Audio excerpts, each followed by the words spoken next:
Mula ngayon, Ibon, sa itaas ka na ng puno gagawa ng pugad. Ikaw naman, kabayo, lalayuan ka ng marami dahil magiging ugali mo ng pagsipa at pagdamba. Palaka, dahil hindi ka nag-iisip bago buksan ng bibig, yang kokak na ang magiging boses mo sa habang panahon. Ikaw, Pagong, dahil masyado mong mahal ang iyong ari-arian, hindi ka na mahihiwalay sa iyong bahay.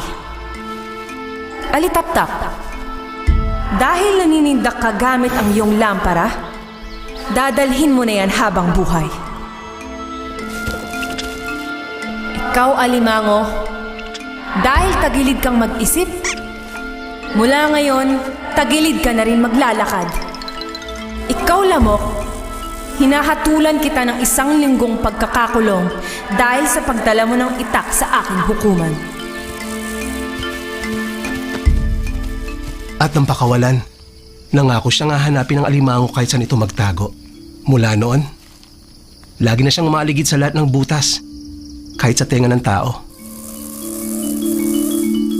Aray! Hala! Ayan na si Maria! Naku naman! Bakit ninyo kinukuha ang hindi sa inyo? Bilisan mo, Diego! Kailangan natin makalabas ng gubat! Bakit? Pabigat na pabigat ang sako.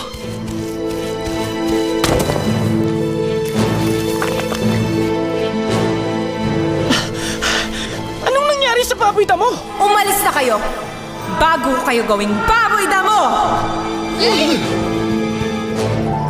Iyon ang huling pagkakataon na nagpakita si Mariang Sinukuan.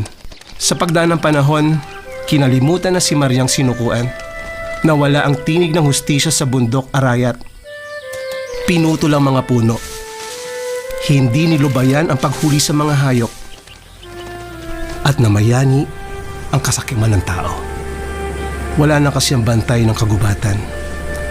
Ang tuyot na gubat, ang mapait na parusa ni Mariang Sinukuan. Pero naniniwala ako na balang araw, babalik din siya. Para ibalik ang ganda ng bundok.